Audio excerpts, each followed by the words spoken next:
presento a mí misma, soy Odil Rodríguez de la Fuente y bueno, tengo el honor de que participo en este Naturcil como madrina, que es un honor. El año pasado estuvo Sol de la Cuadra Salcedo, que fue la madrina, y me pasa el relevo, aunque yo es verdad que me hubiera gustado estar mucho más presente, pero las que somos madres mayores pues nos toca lidiar con la cotidianidad de la casa, porque yo tengo 2 hijos pequeños y el trabajo y todo, y es como tener 40 bolas en el aire y es muy complicado. Entonces, desafortunadamente no puedo estar el tiempo que me hubiera gustado estar en la feria, que me hubiera quedado los 3 días encantada.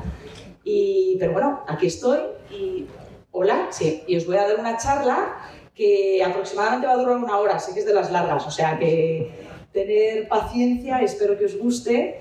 Y creo que está muy relacionada, aunque tampoco entro en el tema del turismo de naturaleza, pero veréis que está relacionado y bueno, más adelante seguramente lo sacaré. Bueno, pues la charla se llama El hombre y la tierra, que os podéis imaginar por qué, ¿no? Es un homenaje a mi querido padre, a Félix Rodríguez de la Fuente, porque él fue un visionario que yo creo que todavía a día de hoy puede ayudarnos a afrontar la crisis más compleja que ha afrontado el ser humano, nuestra especie, en toda su historia. En estos 300.000 años que se calcula que tiene nuestra especie, sin lugar a dudas, la crisis ambiental actual es el mayor reto, porque habrá gente que estará pensando, bueno, hemos vivido 2 guerras mundiales, hemos vivido colapso de civilizaciones, pero es que esto es a escala global, no tiene nada que ver. Y al final, de la naturaleza y de la estabilidad y predictibilidad climática depende la socioeconomía, depende el mundo tal y como lo conocemos. Entonces, os podéis imaginar que las consecuencias de esta crisis, de esta pérdida de biodiversidad, del cambio climático, pues nos van a afectar profundamente, ¿no? Y creo que mi padre, en los años 60 y 70, que es cuando realizó su trabajo, fue uno de los pioneros en generar una conciencia ambiental, y aun siendo uno de los pioneros, creo que estaba totalmente adelantado a su tiempo e incluso al nuestro. Y nos dio unas claves que pueden ser sumamente importantes para el momento que afrontamos. Esto es un poco para recordar, para los que sois más jóvenes, recordar el fenómeno de la comunicación que fue Félix Rodríguez de la Fuente. Félix hacía algo que yo creo que nunca nadie más ha conseguido, ni hoy ni en toda la historia, que es convertir a la naturaleza en un fenómeno de masas. Como el fútbol, por ejemplo, ¿no? En un fenómeno de masas. Niños, padres, abuelos se coleccionaban bueno, pues juegos, pegatinas, de todo, ¿no? Para dar fe de ello, la serie del hombre y la tierra ha sido el programa televisivo en castellano más exitoso de todos los tiempos, con récords de audiencia en sucesivas emisiones, incluso superaba al fútbol en la época, que ya es complicado, con más de 800 millones de espectadores a nivel mundial. Y la enciclopedia, esto es en el formato escrito, la Enciclopedia Salvaje de la Fauna, se vendieron 18 millones de volúmenes solo en España. Imaginaros, ¿no? Qué cifras, o sea, ya no se puede hablar de estas cifras en la actualidad. Fue traducida a 14 idiomas con más de 22 millones de volúmenes vendidos en el mundo. Y aquí viene lo importante, que es cómo logró mi padre llegar de forma transversal, independientemente de educación, nivel educativo, independientemente de edad, independientemente de cultura, de idiosincrasia, cómo logró llegar de forma tan transversal a todo el mundo por igual, a niños, a catedráticos, a pastores, a todo tipo de gente, ¿no? Y yo creo que subyacen a su legado y a su obra una serie de mensajes fuerza que estaban ahí y que yo creo que es lo que atrapó principalmente a los niños, porque no tenéis que olvidar que su serie, por ejemplo, El hombre y la tierra, no era para niños, no era para un público infantil, era para un público adulto, que utilizaba un lenguaje complicado y con una terminología científica, por ejemplo, y con un castellano, con un léxico muy, muy rico, y sin embargo atrapaba también a los niños. Yo creo que parte de su éxito tiene que ver con estos mensajes fuerzas, como por ejemplo, él nos enseñó, y yo claro, como lo viví de niña también, pues puedo extraer esas sensaciones infantiles que yo vivía cuando yo misma seguía también la serie, como cualquier otro niño en España, ¿no? Y para mí asomarme a ese televisor cuando empezaba la sintonía de Antón García Abril, del hombre y la tierra, era asomarme a ver que la vida con mayúsculas es el más apasionante espectáculo.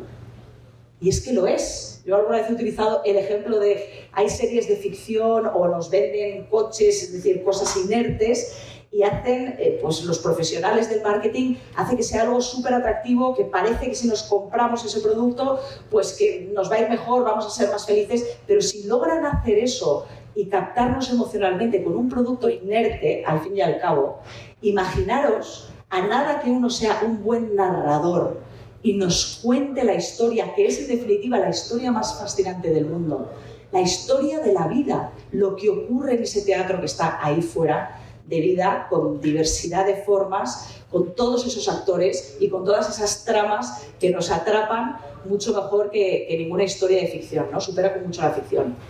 El segundo mensaje es que estamos aquí para disfrutar y ser felices.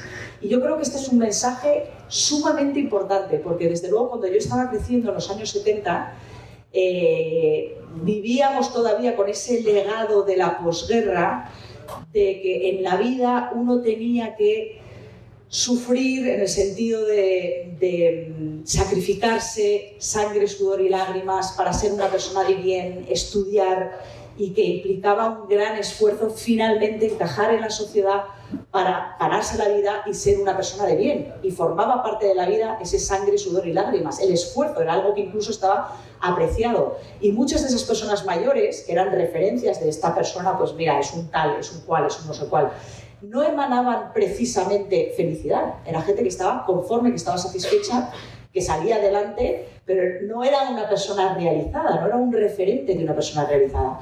Sin embargo, para los que crecimos con la figura de mi padre y con otras personas, como el padre de Sol, por ejemplo, teníamos referentes de personas de éxito en la sociedad, reconocidas por la sociedad, pero que sin embargo emanaban realización.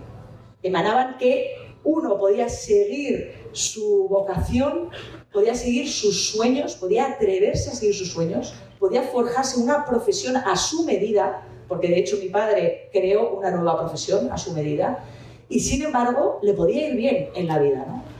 Y ese mensaje, estamos aquí para disfrutar y ser felices, yo creo que es sumamente importante. Conectar con la naturaleza nos hace mejores, más plenos y realizados. Esto es también fundamental, porque no se trataba tanto de inculcarnos con un sentido de responsabilidad hacia la naturaleza, de tenemos que cuidar a la naturaleza, porque tenemos que proteger, porque somos muy malos, porque el ser humano es muy malo y hay que hacer un esfuerzo para no ser tan malos, sino que le daba la vuelta a la tortilla y nos hablaba de que la naturaleza, conectar con ella, nos podía hacer mejores a nosotros. La naturaleza era la que alimenta, en definitiva, nuestro espíritu y nuestra esencia, porque somos naturaleza pensante. Y por último, lo que os acabo de decir, somos naturaleza pensante, seres extraordinarios, capaces de generar una nueva conciencia. Y esto también es muy importante porque hay parte del movimiento ecologista, que sobre todo en los años posteriores a cuando fallece mi padre, hay una parte de su mensaje que habla de que el ser humano es un cáncer para el planeta, que somos el peor enemigo de la naturaleza.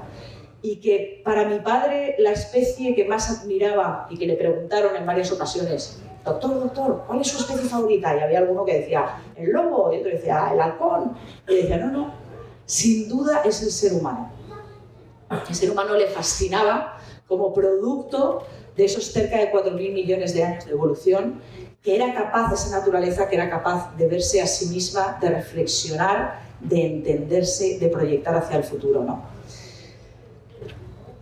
y esa fe en nuestra capacidad, en última instancia, para generar una nueva conciencia. Siempre fui una persona sumamente optimista. Sobre esos principios y esas premisas os voy a dar esta charla, porque ahora vamos a analizar primero cuál es la situación actual del planeta, cuál es nuestra huella, cuál es el estado de salud de la naturaleza a nivel planetario.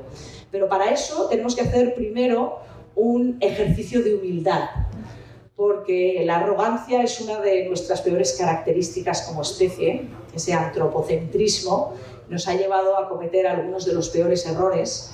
Yo creo que este viaje es necesario, ¿no?, para tomar un poco de perspectiva y darnos cuenta de dónde estamos y de qué estamos hablando. Bueno, esto es un reloj de 24 horas en el que he comprimido la historia de nuestro planeta, que se calcula que tiene alrededor de 4.543 millones de años, que se dice pronto, y he comprimido esa historia en un reloj de 24 horas, porque es mucho más fácil asimilarlo, porque hay referencias, ¿no? Por ejemplo, ¿cuándo aparece la vida? La vida aparece a las 4 de la mañana, que a mí la verdad es que me sorprende, porque es relativamente pronto. De hecho, el eón anterior a las 4 de la mañana es el eón Adiense, que es cuando se está formando la Tierra. Las condiciones son imposibles para la vida porque está todo hirviendo, magma. Después viene el periodo del bombardeo tardío. Durante millones de años fuimos bombardeados por meteoritos. Y en el momento en el que eso cesa, termina, aparece la vida. Se cree que la vida puede tener hasta 4.000 millones de años. Tenemos vestigios químicos de que ya existía hace 3.800 millones de años. Imaginaros, ¿no? Muy, muy al inicio. Pero la primera sorpresa aparece cuando vemos cuándo aparecen los primeros seres pluricelulares. ¿Esto qué es? Pues estos son todo lo que vemos, básicamente. Plantas, hongos, animales, cualquier ser vivo constituido por más de una célula. Es decir, todo lo que es macroscópico, todo lo que podemos ver. Previamente, lo único que existía sobre nuestro planeta eran seres microscópicos constituidos por una sola célula. El 75% de la historia de la vida en el planeta solo había seres unicelulares. Y ellos son, en realidad, los arquitectos. Esto es un tema que os invito también a investigar porque es apasionante. Ellos son los arquitectos de la biosfera y cómo funciona el sistema bioplanetario. Bueno, pues entonces, tenemos a las 18:40 aproximadamente, aparecen los primeros seres pluricelulares, aparecen los animales, aparecen las plantas, aparecen los dinosaurios, que aparecen a las 22:47, que parece que fue hace muchísimo y sin embargo ya casi estamos al final del reloj. La última gran extinción masiva de la historia de la Tierra, que es la quinta gran extinción masiva de la historia de la Tierra, el famoso meteorito y los dinosaurios, eso fue a las 23:40, hace 20 minutos. Y entonces, ¿cuándo aparece el ser humano? En los últimos 4 segundos. ¿Vale? Yo creo que eso nos da una cierta perspectiva. Esos 4 segundos se traducen en alrededor de 300.000 años. Como sabéis, la historia del ser humano está cambiando constantemente. Es también algo fascinante que también os invito a investigar. Se traduce en alrededor de 300.000 años que tiene el Homo sapiens. Y aquí vamos a hacer zoom en los últimos 12.000, que es cuando termina la última glaciación, para hablar del periodo bautizado con el nombre del Holoceno. Esto es un periodo geológico, el anterior era el Pleistoceno, termina la última glaciación y comienza el Holoceno, que es el periodo en el que estamos actualmente y que es el que ha sido de mayor predictibilidad y estabilidad climática para nuestra especie en toda su historia, en esos 300.000 años. Esto os lo quiero enseñar por 2 motivos. El primero es para que veáis el crecimiento demográfico humano.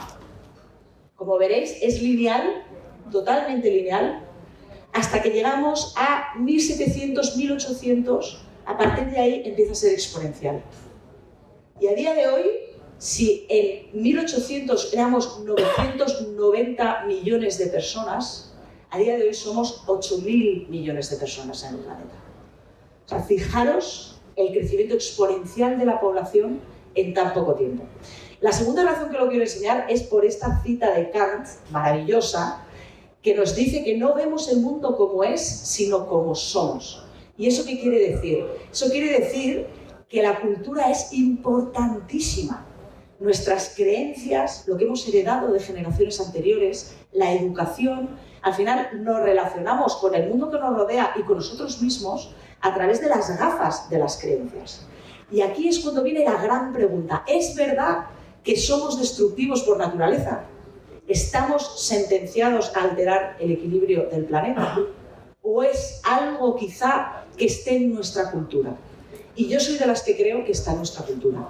Y por eso he destacado estos 4 puntos, que para mí son 4 hitos dentro de esta línea de 12.000 años de nuestra historia más reciente, que han marcado y determinado por qué y cómo nos relacionamos con la naturaleza. El primero de todos es el inicio del Neolítico, que es cuando los seres humanos, precisamente por esa estabilidad y esa predictibilidad, empieza a practicar la agricultura y la ganadería. Previo a eso, porque claro, también os quiero decir que estos 12.000 años es el 5% de nuestra historia sobre el planeta. 12.000 años de 300.000 es el 5%, no es nada. Todo ese resto del tiempo éramos cazadores-recolectores. Y es verdad que hay gente que piensa que fuimos responsables ya de alterar el entorno, porque ya utilizábamos el fuego, se piensa que pudimos estar detrás de la desaparición de megafauna, que era una fauna enorme que existía en el Pleistoceno, pero hay muchas teorías de que coincidieron muchas cosas como diferentes cambios climáticos, es decir, es algo que todavía no se sabe, aunque hay datos de que podría ser, pero lo que sí que tenemos son vestigios de tribus cazadoras recolectoras que están con nosotros todavía a día de hoy. Y lo que sí que sabemos es que esas tribus, todas ellas, tienen un verdadero idilio con la naturaleza. Se sienten una parte integrante de toda la naturaleza. De hecho, sus deidades o su sentido de la trascendencia está estrechamente vinculado a la naturaleza. Se le dota de espíritu al agua, a cosas inmateriales, a las rocas, a las montañas. Era una relación completamente de unión y de mutua dependencia.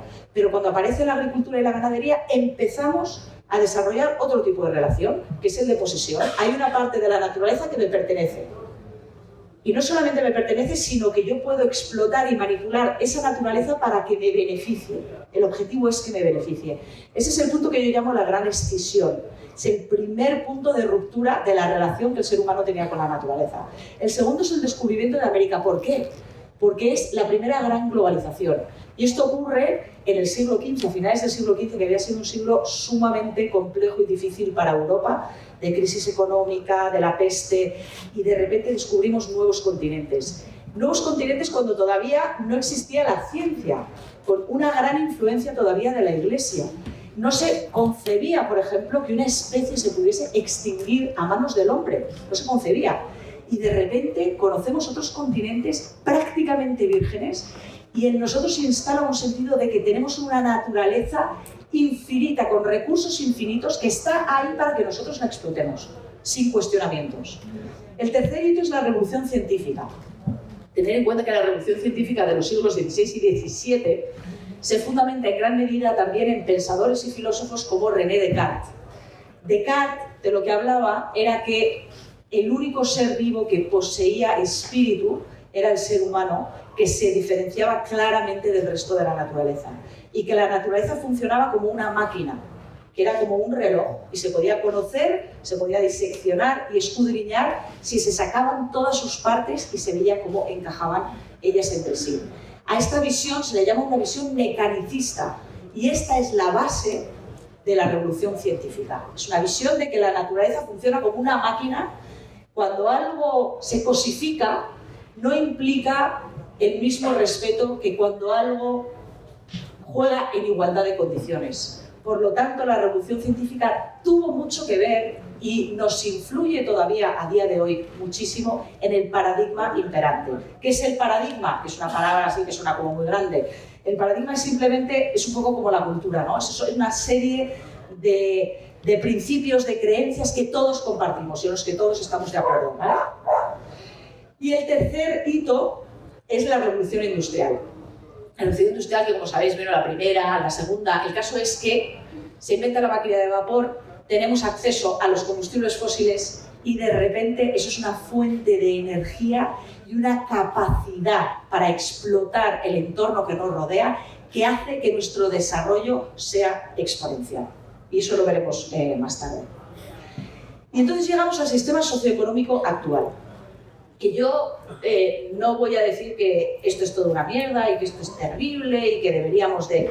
Vamos a ver, todos disfrutamos de muchas de las conquistas y desarrollos de este sistema socioeconómico, eso no se puede negar. Hemos llegado a la Luna, ha habido unos avances tecnológicos, científicos absolutamente increíbles y todo eso hay que celebrarlo. Pero también es verdad que los valores socioeconómicos del paradigma lineal y reduccionista, lo que habíamos dicho antes, ¿no? Mecanicista, reduccionista, de ver la naturaleza como si fuese una cosa, son la fuente de los mayores y más complejos problemas que hoy afrontamos. ¿Y cuáles son algunos de estos valores del sistema socioeconómico actual, del momento actual que estamos viviendo? El primero de todos es lo que hemos estado revisando hasta ahora, es este sentido de que nosotros tenemos el derecho y casi la obligación, por nuestra condición superior al resto de formas de vida, de manipular y de explotar la naturaleza para nuestro beneficio.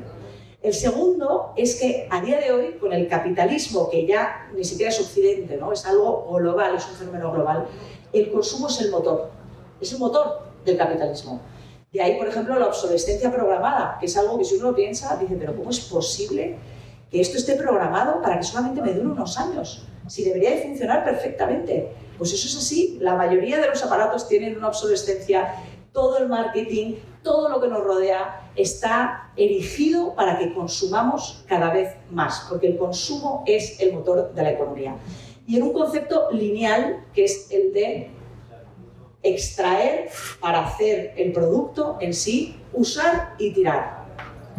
El tercero es que este sistema ha fomentado la competitividad y el individualismo. Y luego veréis por qué este es un tema importante. Esto también se fundamentó en una teoría científica muy importante, que es la teoría de Darwin de la evolución, pero que tuvo una gran influencia en la sociedad de aquella época, ¿no? Que es la competitividad, que es el mejor adaptado es el que sobrevive y el resto no.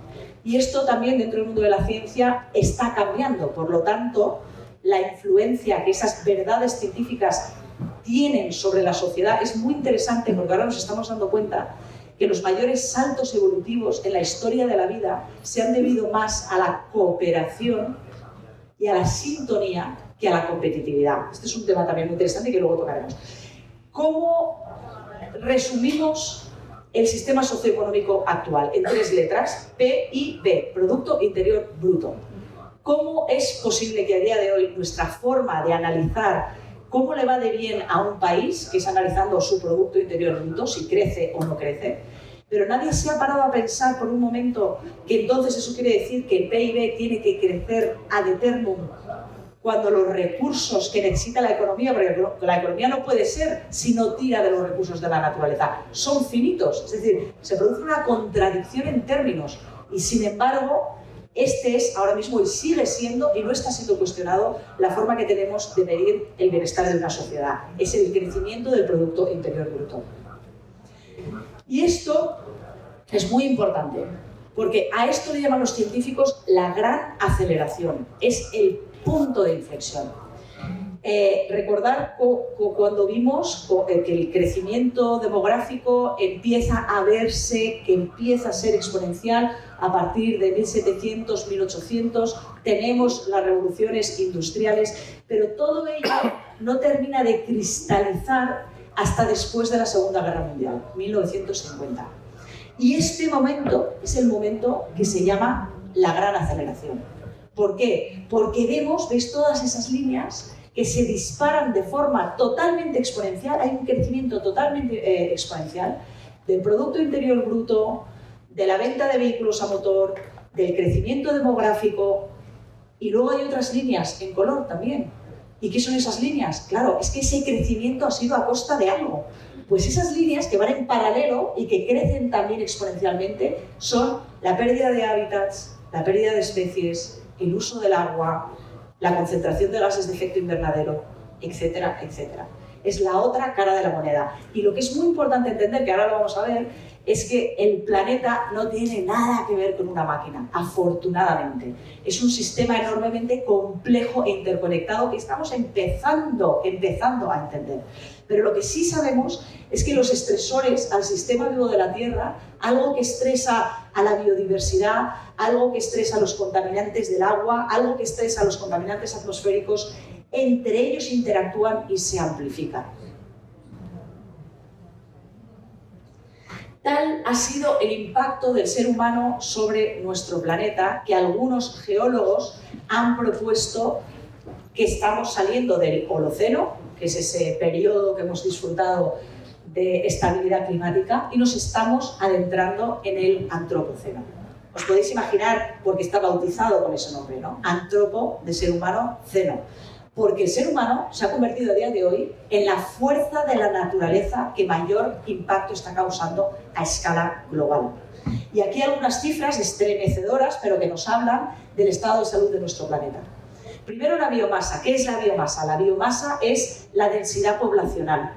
Igual que podemos hablar de que la biomasa humana ha crecido exponencialmente, que la biomasa de las especies domésticas ha crecido exponencialmente, sin embargo, hemos visto un 60% en la disminución de la biomasa de todas las especies vertebradas. Más de la mitad, en términos de la densidad poblacional de todas las especies vertebradas, ha disminuido. Lo mismo ha ocurrido con la biomasa de la vida marina, un 50%. Lo mismo está ocurriendo con los invertebrados, lo que se llama el colapso de los insectos. La Tierra, en las zonas continentales emergidas, la Tierra, que es la base de toda la biodiversidad terrestre, la fertilidad de la Tierra, tan importante es la Tierra, y ya se ha degradado el 75% de la Tierra emergida. La concentración de dióxido de carbono que hay en la atmósfera es la mayor que ha habido en los últimos 5 millones de años. No sé si sabréis que el sistema bioplanetario tiene sumideros de dióxido de carbono naturales. Uno de los más importantes es el océano. Y el océano ha absorbido cerca del 50% del dióxido que hemos emitido a la atmósfera, pero a costa de acidificarse. Hemos visto ya un 30% en el aumento de la acidificación de los océanos. Y eso ha llevado, tanto la acidificación como la subida de las temperaturas, de la temperatura del agua, ha llevado a la muerte por blanqueamiento del 50% de los corales. Ya han desaparecido el 50% de los corales en el mundo. Se dice que la tasa de extinción es 1000 veces la natural. Por eso se habla también de que, además de estar iniciando un nuevo cambio climático en la historia de la Tierra, se dice que esta sería también la 6ª gran extinción masiva de la historia de la Tierra. Y en paralelo, esa es la parte más oscura, más difícil, ¿no? Pero para que toméis perspectiva de cuál es la situación a nivel global. Pero a nivel paralelo esto es súper interesante, que son los desarrollos tecnológicos y científicos que yo confío en que nos van a poder ayudar. Porque, por ejemplo, NASA tiene a día de hoy más de 25 satélites que están midiendo de forma continua datos, por ejemplo, como la densidad de organismos microscópicos que hay en los océanos, partículas y gases en la atmósfera, la capa de océano, la temperatura de los océanos y de los continentes, la vegetación, la humedad del suelo, las corrientes atmosféricas y oceánicas, la inteligencia artificial, además, que también va a ser un salto exponencial, nos va a permitir coger esos datos, que son datos ingentes, porque es a diario cogiendo datos, y poder procesarlos para poder hacer modelos predictivos, por ejemplo. Y una de las conclusiones a las que llegamos, y esto ha sido en los últimos 20-25, porque James Lovelock fue el primer avezado que propuso una teoría, la puso encima de la mesa, que era la teoría Gaia, que era que nuestro planeta funcionaba casi como un organismo vivo, pero a partir de aquello que ocurrió en los años 70, la ciencia ha ido avanzando, y con esta recopilación de datos, a día de hoy podemos decir que sí, que la Tierra funciona como un sistema unificado, un sistema vivo planetario, que es capaz de transformar el entorno, lo inerte, para que la propia vida, la propia biosfera, se autorregule y mantenga las condiciones idóneas para la vida en el planeta. Porque la Tierra es un planeta insólito, absolutamente insólito. Y aquí están algunos datos. Primero, que funciona como estamos empezando a entender, y esto es una ciencia también maravillosa, la ciencia del sistema bioplanetario, que los científicos lo que hacen es, para aproximarse a algo tan complejo como el planeta Tierra, es que lo dividen en esferas. Entonces está la geosfera, que es toda la parte terrestre, está la atmósfera, esto lo estudian los niños al colegio, lo están estudiando mis hijos ahora mismo, que son los gases, está la hidrosfera, que es toda la parte líquida, y la biosfera, que es un poco como el pegamento que unifica todas estas grandes esferas de nuestro planeta. Y estudian cómo cada uno de ellos va evolucionando, qué tipo de ciclos tiene y cómo se unifican entre ellos y cómo se equilibran entre ellos. Entonces, por ejemplo, sabemos que la biosfera pasa de 5 a 15 kilómetros, 5 kilómetros de altura en la atmósfera, tenemos microorganismos. Se han detectado a 5 kilómetros de altura y a 15 kilómetros de profundidad, lo que se llama la biosfera profunda, también encontramos seres vivos. Es decir, la vida se ha infiltrado a lo largo de miles de millones de años completamente en el tejido inerte de la Tierra. Por ejemplo, el oxígeno, la concentración de oxígeno en nuestra atmósfera se ha mantenido increíblemente estable en alrededor de un 20% a lo largo de los últimos millones de años. Y lo que es increíble es que el oxígeno no estaba presente en nuestra atmósfera primitiva. El oxígeno no es algo que nos venía dado, el oxígeno ha sido producido por la vida, no existía, lo produce la vida y lo mantiene la vida. El tercero es la temperatura. Aunque haya habido grandes cambios climáticos, que los ha habido climas en la Tierra en las que el planeta estaba prácticamente congelado, que se llamaba Tierra bola de nieve, y momentos en el planeta en que la temperatura era tropical hasta en los polos. Sin embargo, siempre se ha mantenido la temperatura en un rango donde la vida no ha desaparecido, donde siempre ha habido agua líquida, que es fundamental para que la vida prospere. ¿Y cómo ha sido la Tierra capaz de hacer eso cuando la fuerza y la luminosidad del Sol se ha incrementado en un 30% desde que se creó la Tierra? Es decir, es un 30% más fuerte y sin embargo compensa el planeta con todos sus sistemas para mantener esa temperatura idónea. Y luego que tenemos escudos protectores, como por ejemplo la capa de ozono, que nos protege de las radiaciones solares que pueden dar lugar a mutaciones, y la capa de ozono es la responsable de que pudiera salir en la historia de la vida el agua de los océanos y conquistar la tierra firme, porque estaba en los océanos, entre otras cosas, para protegerse de esa radiación ultravioleta. ¿Y el ozono cuándo aparece? Aparece cuando las primeras cianobacterias empiezan a producir oxígeno. Y entonces se concentra el oxígeno en la atmósfera a lo largo de millones de años y se crea la capa de ozono. O sea, ese escudo protector ha sido producido por la propia vida. Y el campo magnético, que también nos protege de los rayos, ¿no?, que nos vienen de todo el universo, y sin ese campo magnético, que en gran medida, gracias a la Luna, se mueven el níquel. Es que me voy a enrollar con una persona, vais a estar aquí, pero es que es todo apasionante. El níquel y el hierro que tenemos en el núcleo de la Tierra se mueven como las mareas, por ejemplo, gracias a la influencia de la Luna. Nosotros somos el único planeta que tiene un solo satélite de un tamaño tan grande, y la Luna, no sabéis la importancia que tiene en que haya vida en la Tierra. De hecho, sin Luna probablemente el clima sería sumamente caótico, nuestro campo magnético sería mucho menor y probablemente no tendríamos la vida tal y como la conocemos. Entonces, la historia de la Tierra es increíble porque es una casualidad detrás de otra, con un orden increíble para que emerja el mundo maravilloso que tenemos. Entonces, dentro de esta visión de un sistema vivo planetario, donde ya hemos visto que están las esferas, ¿no?, las partes principales, ¿cuál es el miedo de los científicos? Esto lo voy a pasar muy por encima, pero creo que es importante, porque esta es la visión sistémica. Hay mucha gente que no entiende por qué los científicos se han puesto un tope de 1,5 con un pequeño margen, como mucho con 2 grados, pero la mayoría considera que 1,5 ya es una zona de riesgo. Como sabéis, la ciencia climática habla en términos de probabilidad, no es certeza, ¿vale? Es probabilística, pero las probabilidades de que las cosas vayan mal a partir de 1,5 grados, muy mal, son mucho más altas. ¿Y qué quiere decir eso de que vayan mal? Bueno, pues eso quiere decir que las principales esferas de nuestro planeta, la hidrosfera, la biosfera, la criosfera, que pertenece a la hidrosfera, pero que es el agua congelada, el agua en los polos, toda el agua congelada que tenemos en el planeta, la geosfera, pasan de ser aliados, que es lo que son a día de hoy, porque el sistema bioplanetario funciona casi como un organismo, Y entonces ahora mismo son aliados. ¿Por qué? Porque son sumideros de dióxido de carbono. Luchan contra el cambio climático. Pero a partir de una determinada subida de las temperaturas se pueden convertir en adversarios. Con esa visión, con esa narrativa, porque ellos pueden empezar a emitir gases de efecto invernadero.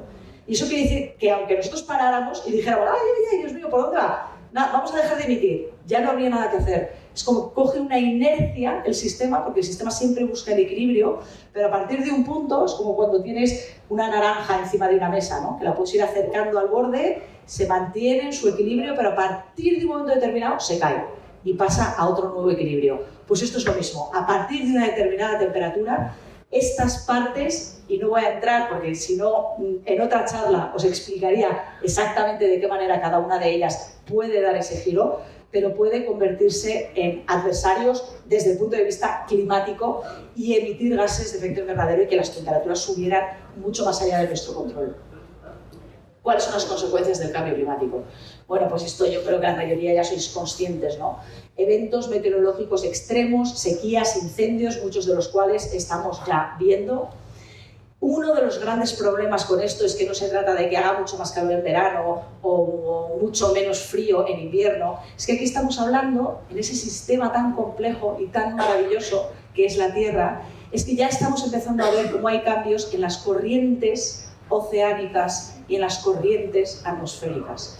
Eso quiere decir que las grandes zonas climáticas del planeta, pues todos también lo sabemos, zona de clima mediterráneo, zona de clima atlántico, zona de clima tropical, pues esas grandes zonas están ahí en gran medida por las corrientes oceánicas y atmosféricas. Y si eso cambia, eso quiere decir que muchas de esas zonas, con esa predictibilidad que tenemos asociadas a ellas, de máximos y mínimos de temperaturas, por ejemplo, ¿no? Cuando empieza la primavera, cambios de estaciones, etcétera, etcétera, podrían también cambiar. Imaginaros el impacto que eso puede tener sobre las especies, colapso ecológico, ¿no? Especies que se han adaptado a determinados nichos y a determinados hábitats, y los impactos económicos y políticos. Los países grandes productores de grano del mundo lo dejarían de ser porque ya no tienen el clima que tenían, ¿no?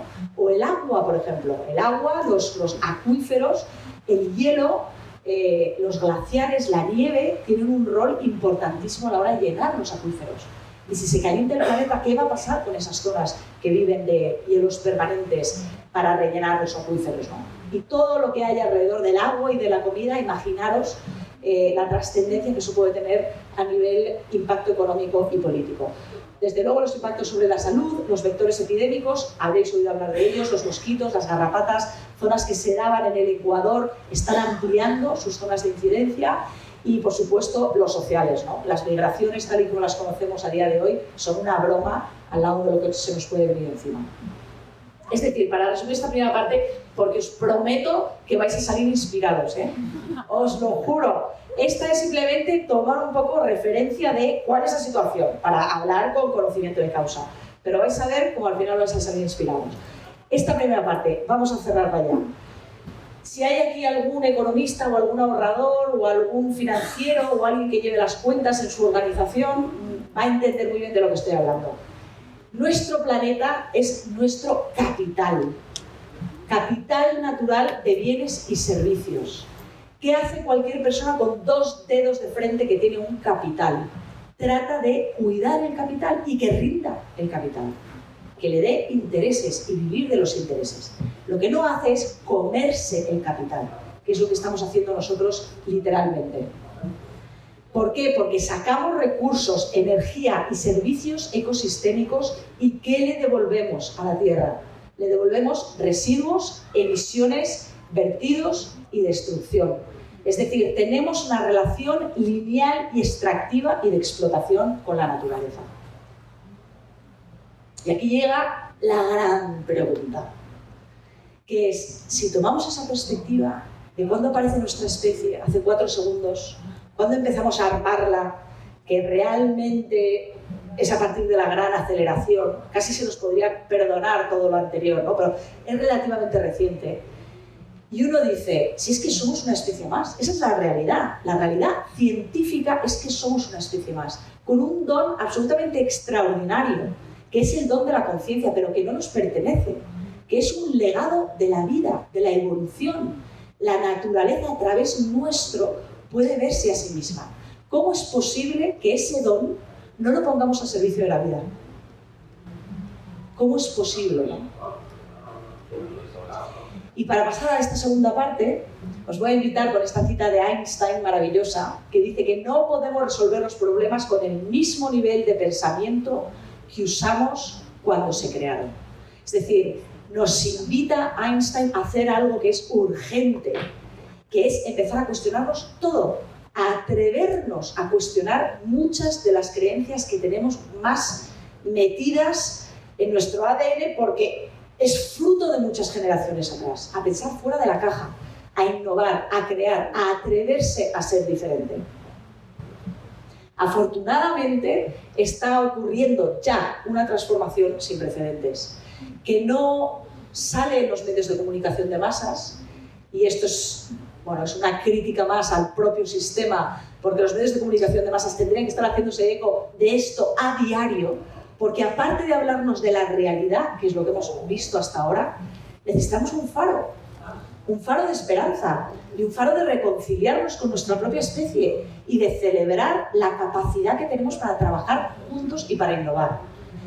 El nivel de innovación y de creatividad que está ocurriendo en todo el mundo, en diferentes disciplinas, ofreciendo soluciones sistémicas y biomiméticas desde todos los ámbitos de la sociedad, que por primera vez favorecen tanto al sistema vivo de la Tierra como a la calidad de vida de las personas. Es impresionante. Pero antes de daros ejemplos, vamos a hablar de qué es esto del sistémico. Antes os he mencionado un paradigma, ¿no? Es una serie de creencias, una serie de valores, principios que todos aceptamos y compartimos. Pues el paradigma está cambiando.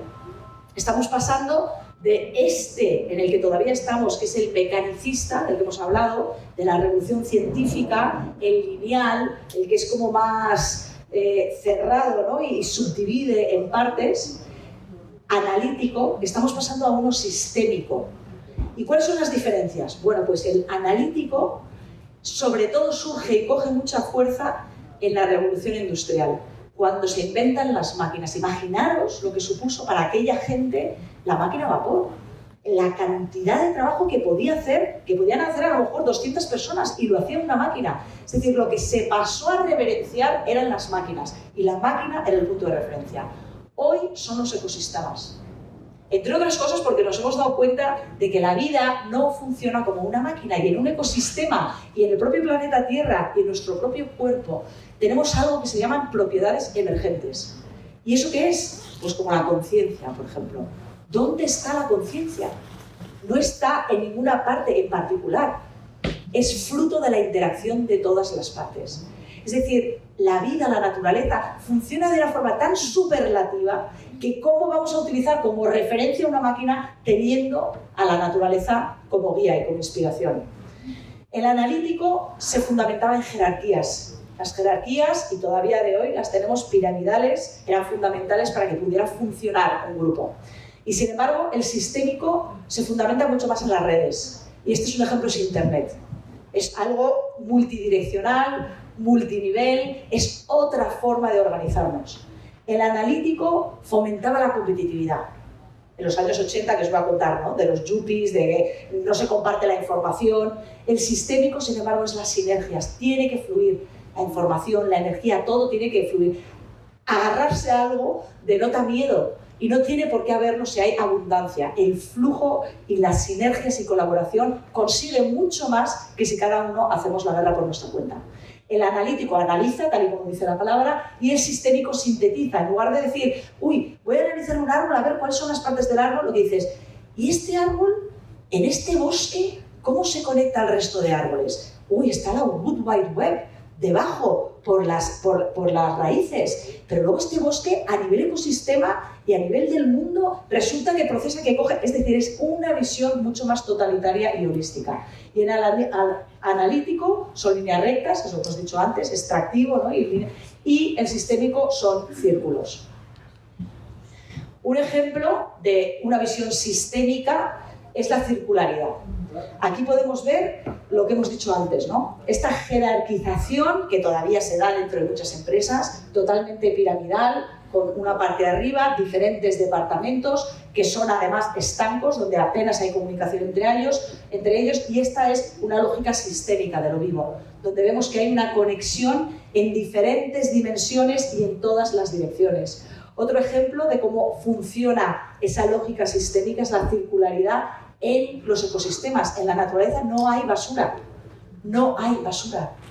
Los nutrientes es un bien sumamente importante. El nitrógeno, el fósforo, y la naturaleza muy pronto en su evolución aprendió a rescatar esos nutrientes de la materia orgánica muerta. Imaginaros si los seres vivos utilizan nutrientes y se mueren y eso queda ahí atrapado, todos esos nutrientes, no lo puede utilizar el resto de la vida, pues sería un despropósito. La naturaleza desde muy pronto recicla, es circular y reutiliza. Y esto está inspirando la famosa economía circular, que es, oye, ¿y por qué no hacemos aparatos? Pues un televisor, por ejemplo. ¿Por qué no los hacemos desde el inicio? Porque tienen que ser diseñados para ello. A día de hoy no se puede apenas reciclar un televisor, porque está hecho de tal manera que no se pueden extraer las partes que podrían ser útiles. Por lo tanto, hay que desde el inicio, desde el diseño, pensar en hay que darle una larga vida a este aparato, que si va habiendo mejoras, se puedan aplicar, pero que podamos aprovechar todas las partes de ese aparato. Eso está empezando a ocurrir. Y también otro fenómeno que estamos empezando a ver es alquiler versus adquisición, donde antes había que tener, que poseer algo. Hoy día, por ejemplo, en la industria automovilística, estamos viendo como la gente dice, bueno, yo hago un renting de 4 años, no tengo que pagar tanto para adquirir este vehículo y luego lo devuelvo en 4 años y el que ha hecho la manufactura, exacto, puede aprovechar, hacer lo que tenga que hacer y luego lo vuelve a sacar al mercado, ¿vale? Entonces estas son cosas que están ocurriendo. Eso crea nuevos nichos de emprendimiento porque, por supuesto, algo lineal no tiene la misma superficie que algo circular, que tiene muchísimos nuevos nichos de emprendimiento que están surgiendo. ¿Y qué es esto de la biomimesis? Y aquí tengo a un referente de la biomimesis, que no lo voy a mirar.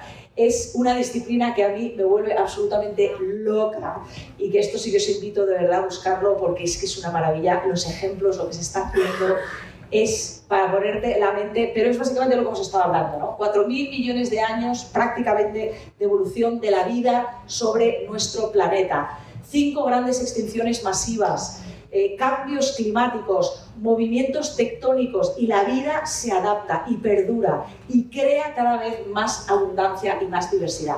¿Cómo lo hacen? Entonces ya en serio, porque esto lo hemos hecho los seres humanos a lo largo de toda nuestra historia, pero ahora ya como disciplina en la que hay desde arquitectos, ingenieros, todas las diferentes ramas, están empezando a analizar cómo funciona la naturaleza y a tratar de aplicar esas innovaciones, esa creatividad a las necesidades que tenemos. Normalmente se hacen 3 campos, en el campo de la forma, en el campo de la función y en el campo de los sistemas. En el campo de la forma, el mejor ejemplo, y aquí habrá mucho aficionado ornitólogo, el ingeniero del tren bala de Japón, cuando se hicieron los primeros prototipos del tren bala, cuando entraba el tren en los túneles generaba vibraciones y problemas, básicamente, ¿no? Y este hombre, que era un aficionado ornitólogo, pensó, ¿y qué forma de cabeza tiene el martín pescador? Cuando no solamente es que cambie la densidad del aire, porque en el túnel el aire está más denso y por eso producía estos problemas, sino que cambia de elemento, es que pasa del aire al agua, apenas salpica, tiene una gran eficiencia en el movimiento, en la dirección, en la energía. Entonces aplicó la forma de la cabeza del martín pescador y se solucionaron todos los problemas y ganó en eficiencia energética el tren y demás. Función, uno de los mejores ejemplos son los termiteros. ¿Cómo es posible que un termitero, que es una construcción de estas que es en África, que son como montículos, pueden llegar a 4 metros, que por cierto, esa misma altura que tienen, la tienen por debajo también? ¿Cómo es capaz esta estructura, hecha por estos animalitos enanos, de mantener una temperatura en su interior que apenas fluctúa en 1 grado, cuando en el exterior el cambio de temperatura es de 40 grados del día a la noche? Y todo esto gracias a la geotermia, a las corrientes, a la energía de la temperatura de la Tierra. Oye, ¿no podríamos ser muchísimo más eficientes en cómo construimos nuestros edificios, nuestras ciudades, nuestros vehículos, para aprovechar de verdad? Es que la naturaleza, esa eficiencia le va a dar jugo. Y sobre todo en energía. La energía es un bien sumamente preciado. e inspirarnos para utilizar menos energía. Nosotros vivimos en el derroche más absoluto, ¿no? Y eso es uno de los elementos que tiene que cambiar. Y en sistemas que ya hemos visto cómo funcionan los ecosistemas, ¿no? Cómo conectamos todas las partes para que se beneficien entre ellas de esa conexión. Y finalmente, de estos valores del nuevo paradigma, el último es resiliencia y eficiencia. Tenemos que pensar una vez más también como la naturaleza de forma mucho más biomimética, cómo se construye un cuerpo complejo como un cuerpo humano, enormemente complejo, que tiene conciencia. Bueno, pues la unidad básica de la vida, que ha estado desde el inicio de la vida, cuando aparece la vida en nuestro planeta, son células las que aparecen. Pues nosotros estamos hechos de células, pero cada célula es enormemente autónoma. Somos casi una república de células. Entonces, mantener esa autonomía a nivel celular y construir de abajo arriba es fundamental a la hora de construir resiliencia y eficiencia. Porque además estamos en un periodo en el que hay muchísima incertidumbre, no solamente por la crisis ambiental, sino porque ya está aquí el pico de las energías no renovables, esto es una realidad. En pocos años, si no ya, van a empezar a subir cada vez más los precios y esto va a repercutir en absolutamente toda la cadena que utiliza combustibles fósiles. Y el pico también de las materias primas, ¿no? Esto también es un problema con el que tenemos que lidiar. Y esto está llevando, y lo están empezando a hacer ya muchas empresas, cuando vimos después de la pandemia que se hicieron cuellos de botella en la cadena de distribución, pues hay muchas grandes empresas que están empezando a relocalizar. Porque después de la revolución industrial, yo diría que sobre todo en los años 80 y 90, las grandes empresas deslocalizaron completamente. Y dijeron, bueno, pues en la India es donde se va a plantar el algodón, porque la mano de obra es más barata, porque la legislación ambiental es apenas inexistente y me sale 10 veces más barato sacar de ahí el algodón. Pero luego me voy a ir a no sé qué otro país para hacer los tejidos. Y luego me voy a ir a otro para que se tinten los tejidos y se cosan las prendas de ropa y se pongan los botones. Esto es, a día de hoy, la fábrica es el mundo. Imaginaros el impacto que eso tiene a nivel ambiental. Un producto pasa por no sé cuántos países hasta que llega a nosotros, porque era rentable. Pero ya va a dejar de serlo, como os digo, por el pico de los combustibles fósiles y por las inestabilidades. Con lo cual, hay empresas que ya están empezando a decir hay que funcionar como un cuerpo complejo, células. Hay que relocalizar, hay que tener una cierta autonomía distribuida, no poner todas las manzanas en la misma cesta y organizarnos en red. Y eso nos llevará a un ahorro energético, a un ahorro económico y a una mucho mayor sostenibilidad. Y ahora, para acabar, que ya hemos visto cuáles son los valores del nuevo paradigma, voy a hacer un repaso de los principales áreas en las que ya estamos viendo ese nuevo paradigma, cómo se está poniendo en marcha. La primera de todas es el campo de la información, porque yo creo que el mejor ejemplo de un vehículo sistémico de información es Internet. Internet es una red. No hay una jerarquía, no depende de un lugar central, está totalmente distribuido en diferentes nodos a nivel global. Es un vehículo inapreciable para conectarnos globalmente y para trasladarnos información valiosa y que se hagan cambios a una velocidad como fue el caso de las vacunas durante el COVID, ¿no? Pero si verdaderamente queremos algo y nos organizamos, Internet nos presta una herramienta maravillosa. También para la transparencia, que es otro de los grandes retos, absolutamente fundamental, la liberalización de la información. Los que tenemos unos años sabemos cómo era el mundo pre-Internet y post-Internet, y la digitalización, el Internet de las cosas, nos llevará probablemente a una mayor eficiencia, monitorización desde satélites de la producción primaria, por ejemplo, la cantidad de agua exacta que necesita un cultivo, se hagan las cosas mucho más finamente. Ese es el mundo de la información. En el mundo de la energía está por venir, estamos en ello. Y la gran revolución energética no es tanto que sea verde, que sean fuentes de energía sostenibles, como pueda ser pues, la energía maremotriz o la energía de movimiento del aire, los molinos de aire, o que sean las placas fotovoltaicas. La gran revolución es que significa distribuir la energía. Vosotros pensad cómo toda la geopolítica en nuestra historia de la que tenemos conocimiento ha girado alrededor de los combustibles fósiles. quién dominaba los combustibles fósiles, qué precio se les ponía, quién distribuía esos combustibles fósiles. Es decir, está totalmente centralizada el dominio de la energía. Y sin embargo, os podéis imaginar una ciudad, dentro de, espero no muchos años, donde cada edificio, cada vehículo, absolutamente cada impacto ambiental que existe pueda producir su energía y pueda utilizar su energía y compartir los excedentes en red. Y aquí también una llamada de atención. Estamos haciendo la casa por el tejado, porque en esta transición energética lo que estamos viendo es que desde Europa, desde diferentes apoyos económicos, desde el mundo de las finanzas, es mucho más fácil, mucho más rápido seguir con el mismo modelo, el mismo paradigma, centralizar la producción y hacer enormes huertos solares y hacer enormes instalaciones de aerotermia, bueno, de producción de aire eólica.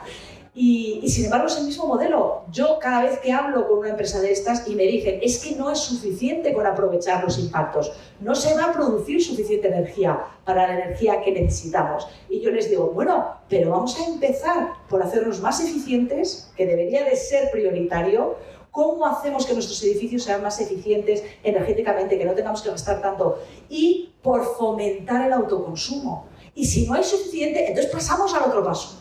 Pero es que no, estamos, y claro, y lo que esta gente no entiende, con esa visión mecanicista de tubo, de túnel, es que los ecosistemas, la Tierra, es un sumidero de dióxido de carbono importantísimo. Entonces, si tú te lías a poner placas en una zona que puede tener árboles, por un lado no emites, pero por otro lado dejas de chupar dióxido de carbono, ¿no? Aparte del impacto que tiene en el patrimonio ambiental, bueno, que os voy a contar. Pero esto es un tema que a mí me toca mucho. Economía. La economía es la madre del cordero. Y mira que yo a priori la economía no me gusta, no es un campo que me interese, pero me obligo a tratar de entenderla, porque son las reglas del juego. Es como si tú juegas con tus hijos a un juego de mesa, yo qué sé, al cinquillo, eso lo jugaba yo con mi abuela. Cualquier juego, ¿no? De cartas o de lo que sea. Y tú tienes unas reglas que dicen, bueno, pues esto es así, gana el del 5, tal, son las reglas. La economía son las reglas. Son las reglas de cómo nos relacionamos con otras personas, pero mucho más que ninguna otra. Lo que manda a día de hoy es la economía y tiene que cambiar. Porque la economía no es una ciencia, aunque le llamen la ciencia económica. La economía fue pergeñada en muchos de sus principios, el capitalismo tal y como lo conocemos, por una serie de pensadores en el siglo XVII, XVIII, XIX. Está caduca. Necesitamos ir a una economía postcapitalista, resetear la economía para que nos ayude en esta transición y no nos ponga piedras en el camino. Y afortunadamente hay muchos economistas que están proponiendo nuevos modelos económicos maravillosos, como por ejemplo la economía de la rosquilla, de una mujer también, que os invito a que la busquéis. La economía del bien común también es otra, la economía circular, que empieza a pensar un poco como un ecosistema. El caso es que necesitamos una economía regenerativa, cualitativa, que a día de hoy lo que se fomenta es la cantidad versus la calidad. Se fomenta más la cantidad que la calidad y eso tiene que cambiar. Mucho más distributiva, con una base social y con un techo ecológico y sobre todo, la economía se tiene que convertir en un medio para un fin que coloque a la naturaleza y al ser humano en el centro. Y a día de hoy nosotros somos el medio para el fin de la economía y eso tiene que cambiar. El consumo. El consumo es la herramienta de cambio más poderosa que tenemos en nuestra mano, muchísimo más que el voto. ¿Por qué? Porque lo ejercemos cada día. Cada día decidimos qué compramos y por qué lo compramos. ¿Cuál es el problema? Y casi no he hablado de lo público, de lo legislativo, pero tiene un papel fundamental, que es facilitar, facilitador. Por ejemplo, no hay una obligatoriedad a que haya una transparencia en el etiquetado para saber cuál es la huella ecológica de los productos que compramos. Esto debería de ser absolutamente ya con los móviles en un momento, o sea, no debería de ser una opción, tendría que ser obligatorio que se trasladara esa información de qué producto me estoy comprando. Vale, es más barato, pero ¿por qué? ¿Y qué hay detrás? Y de lo más barato también tenemos que hablar, porque claro, ¿cómo es posible, y este ejemplo lo utilizo mucho, de que en un supermercado haya una manzana en un lineal que miras a ver de dónde viene y a lo mejor pone que sí, que viene de la otra punta del mundo, pero poco más te pone? Y esa manzana tiene muy buena pinta porque tiene un aspecto fantástico y es bastante barata. Y al lado tenemos una que incluso puede que no tenga tan buena pinta, pero ahí sí hay información. Y pone que es de La Rioja y está producido en ecológico. Pero es que es el doble de precio. Entonces, ¿cómo es posible que la economía, que lo que queremos es cambiar y hacer una transición, esté premiando porque le está dando una ventaja competitiva al que lo hace mal? Está diciendo, no, tú hazlo mal, porque vas a tener una ventaja y vas a vender a menor precio. Entonces, claro, cuando dicen, no, es que aquí un ciudadano tiene que ir, ¿vale? Yo estoy convencida que todos nosotros, que estamos aquí, desde luego, pero ahí fuera, cuando le pongan una manzana que le dicen que es mejor para su salud, que está contribuyendo a fijar a la población rural de su país, y es más competitiva, es más barata que la que viene de la otra punta del mundo, seguro que la compran. Pero al 100%, es que no hay lugar a dudas. Entonces, ¿por qué es más barata la otra que está haciendo las cosas mal? Amigo, porque en la economía existe, por estos pensadores, como Adam Smith, nuestros primeros pensadores, un concepto que se llama externalidad. ¿Y sabéis lo que eso es? Eso es que lo único que tiene un valor económico es el trabajo humano, porque la naturaleza ya viene dada. Entonces, si yo produzco un impacto, bueno, pues que se encargue el Estado de las consecuencias. Entonces, esas externalidades, ese daño que tiene un coste que estamos asumiendo todos, no se incluye en el coste final del producto. Y esa es la razón por la que no estamos jugando de una forma justa y equitativa, porque se le está dando una ventaja todavía a los que lo hacen mal. Y eso tiene que cambiar. Con lo cual, aquí os pongo ventaja competitiva a aquellos cuya producción implica servicios al bien común y a la naturaleza, y gravar las malas prácticas hacia el medio ambiente, el bienestar animal y los derechos humanos. Transparencia en el etiquetado ya, porque el consumo quiere ser exigente, responsable y consciente, pero necesitamos que las reglas sean justas para todos.